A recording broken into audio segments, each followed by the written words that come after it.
Hey guys, and welcome to more glorious Total War Warhammer 3 Immortal Empires Early Access gameplay. It's got a long opening, but I'm a rubber duck of war, taking on the forces of the Tomb Kings, who shall be played by Indypride of Milk and Cookies Total War, a really fantastic YouTuber. Expect to see quite a few battles between me and him up on my channel and his channel in the coming days and weeks. And I shall be leading the rather fragrant and beautiful forces of Nurgle. We're beautiful in our own right, and no one can tell me different. We have a load of Forsaken, so 4 Forsaken on the ground, alongside a cultist of Nurgle. We have triple Chaos Furies up in the skies, and a Herald of Nurgle leading the battle charge. I also have a sneaky unit of doggos down in this kind of side deployment zone. They are poisonous, and we also summon in some mighty Plague Toads. So, all for a nice aggressive build, because in my mind in this matchup, it's going to quite heavily favour Tomb Kings with fantastic long-range properties and staying power in the grind fight. I assumed I was going to have to push forward and shut down Ushopti Great Bows, Casket of Souls, and other elements like that, particularly on a map like the Eye in the North,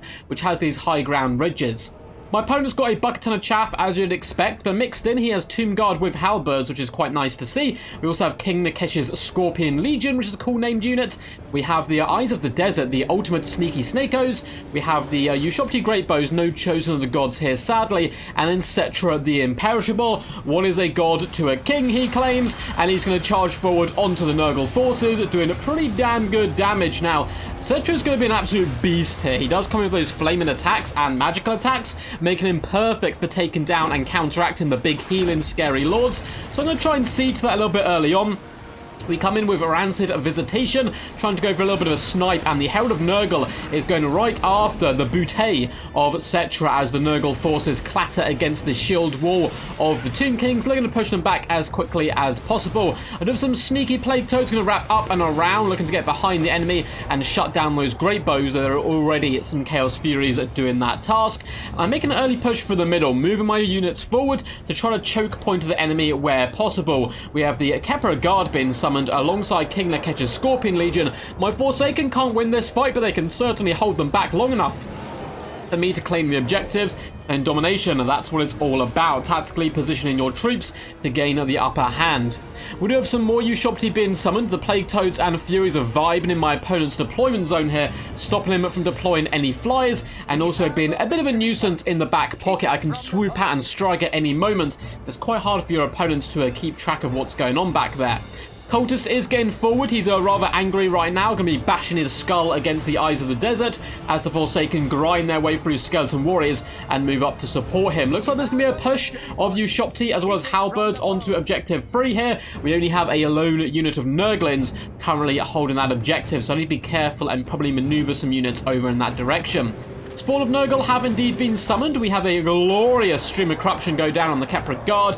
Incantation of Cursed Blades, though, is going to allow them to chew through the Forsaken pretty damn quickly. Look at some cool attack animations, but they are getting kind of beat back by the Forsaken here, which is rather surprising. Frostbite goes down on them. No way, does Cetra have Frostbite now? That's kind of crazy. Something has Frostbite. Oh, it looks like the Kepra Guard have Frostbite. That's cool. I didn't know that was a thing. I swear that must be new.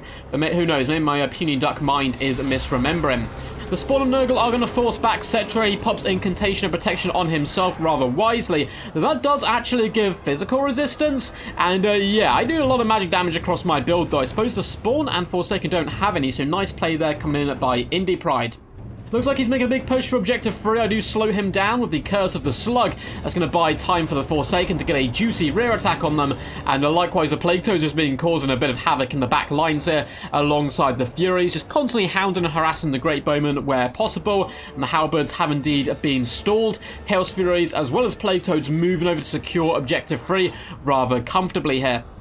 Objective 1 is in the hands of my opponent, and he's got bold here, pushing through his Skeleton Warriors to make maybe a bit of a surround onto Objective 2. We have Forsaken peeling away, looking once again to pin in the choke points of this map to try to hold back the tide of undead filth. Plague Toads doing a good job down here. The Ushopti should hopefully be going down just by the sheer weight of numbers. Forsaken doing a decent number on the Halberds as well. It's good to remember the Forsaken were already considerably injured before hopping into this fight. And they're doing a decent job up against the Halberds. It must be said that there are more sneaky Snakos on their way, and they're going to be popping some rear attacks into the Forsaken, who are not going to enjoy this whatsoever. Actually, no, they decide to stall that and instead charge forward. The middle capture point is really hotly contested right now, so we're forcing back Cetra luckily. The spawn are going to bomb rush in onto the eyes of the desert, though an incantation of protection shall go down upon them. But I am starting to lose my choke point forces. Forsaken are getting beat back, and there's a load of pressure starting to come in. We do get yet another rancid visitation going down on Cetra the Imperishable, attempting to drag him low, and the cultist is also going to get down and dirty. Pulsar Slug was slowing down reinforcing units here. Objective 3 is being hotly contested, but we seem relatively okay. Ushopti seem to be a big problem for Nurgle, though. Lacking anti-large, and the fact that Ushopti just have so much staying power here, despite relatively kind of crappy melee attack stats, they're able just to hold the line for an absolute age and eventually use that weapon strength to clatter through their forces, which is interesting to see, which are almost forgotten and kind of bad units from Warhammer 2 shine in Warhammer 3 with all these new matchups. Ushopti once again are being hunted down by Chaos Furies, but it's really not doing me too much good here. A swarm of Nurglins has been birthed into the world to bring joy, hugs, and diseases, although the diseases won't be too effective up against the Tomb Kings and disaster. The Kepra God have finally forced their way through my choke points. I was constantly spamming units towards them to pin them in place. They've broken through, and they will certainly reap havoc upon the little Nurglins. Once again, we're trying to assassinate Cetra the Imperishable, but he doesn't want to perish for some reason. Herald of Nurgle doing some decent work there. Nurglins as well, just bounding around and having a good time. The Spawn and Forsaken combination does seem to be faltering a little bit. My opponent's home objective isn't that well protected, though. We're able to jump some Skeleton Warriors with the Plague Toads. Then we get a little bit sneaky. Chaos Warhound's going to start floating around this big pillar here and hopefully jump onto Objective 1. That is the plan. Go for a bit of a back cap, because I think I'm going to lose the middle objective, but I can hold it for a while, and we are relatively ahead on tickets at the moment. Nurglins are faltering, Plague Toads are just going to bumping and grinding up against the Ushopti, and it seems like the Tomb God will eventually falter to some Forsaken here. There's a load of rare attacks coming in from the Great Bows. Middle objective is just a bucket and kind of bloodbath. Although I say bloodbath, it's more of a bigger conjunction of pus and mucus and horrible infections bursting out in all different directions, and then the sand of the desert as well mixing in to make a horrible gruel. Looks like the Kepra God are having a whale of a time. They're getting relatively close to their healing cap here. Nurglins are getting slaughtered in their dozens.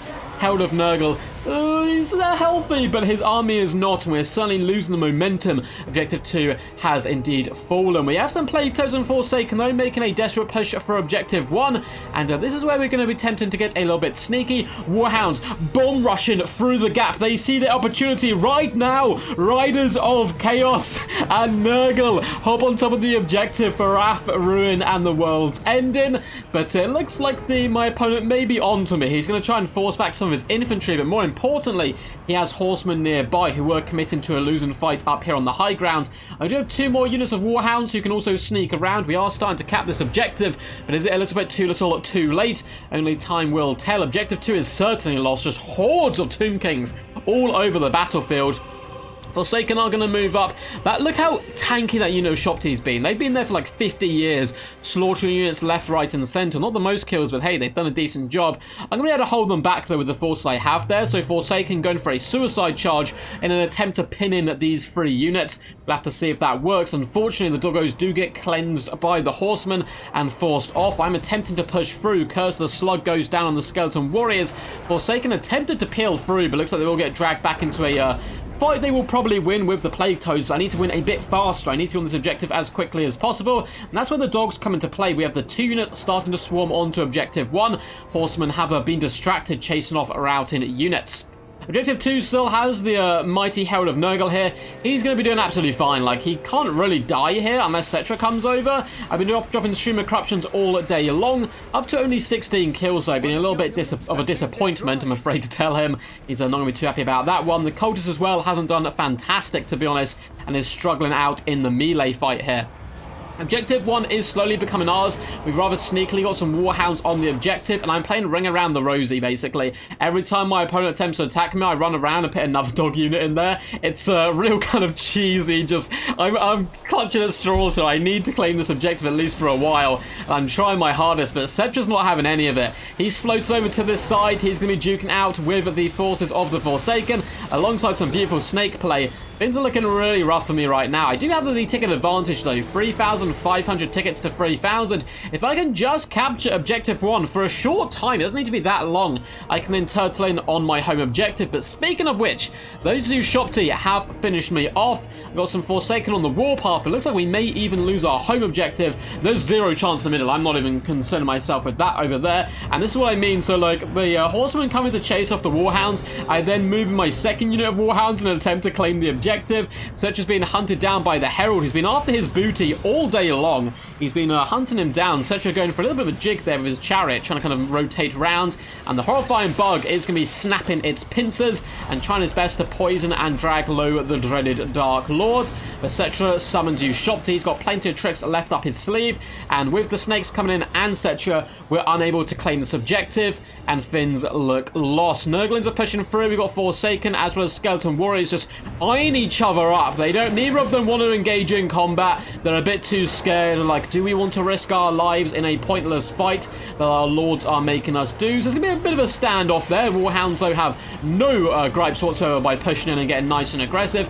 Jumping on the objective, and we are getting dangerously close to capping it, but we've lost our home objective. Cetra, die is what I'm screaming. At this point, I'd given up on the battle. I was like, I just want to kill Cetra. Herald, 2,000 HP. Cetra, 487. He's still going strong. Warhounds do charge in as well. Horsemen are going to be clearing up our troops. And it looks like Setra does manage to pop an incantation of Cursed Blades. I slow him down the Curse of the Slug, and we do bring low the dreaded Setra, claiming at least somewhat of a minor victory in the greater loss, which was the battle. Very well played to indypride. This was one of many domination games we played, actually. We have a couple of fantastic lizardmen versus demon ones, which I'll definitely cast at some point on the channel. I think Indy's going to be casting one of them soon, so I might do it next week or something, and then give a fresh take on it. And the Doom Kingdoms are such an awesome name, by the way. I love their sigil for the Tomb Kings.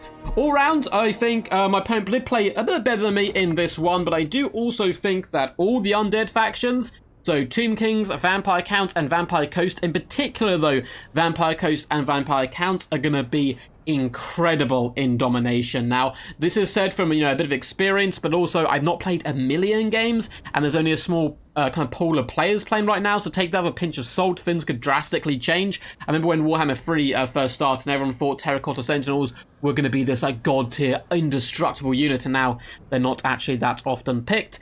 But yeah, from first viewing, the undead factions have incredible staying power, loads of cheap units. You could see how much my opponent could just swarm those objectives, and it's really quite nasty and a bit of a struggle to deal with. The Herald got 4.6k gold value though. An absolute shad, hunting down Setra all day long, but 2.2k on Setra's not shabby. Likewise, the Sneaky Snakos certainly did a bit of a number on me. Hope you guys enjoyed this one. If you did, make sure to leave a like and subscribe. You can also leave a comment down below. I'm going to be dropping glorious Immortal Empires early access kind of footage basically every single day. Looks like people have been enjoying the unit testing as well, so I'm certainly going to be doing a few more of those. And there's a load of links down below to Twitch, Patreon, Discord if you would like to support the channel. I will probably, I don't know when this video is going to be coming out. I'm going to be on Turin's channel soon in like a podcast type situation. So feel free to go check that out if you want to see me live. I will be doing a live stream most likely this week, which would be pretty cool. So getting back to that, I've got some pretty cool announcements and so on. But until then, guys, peace. And as always, stay awesome.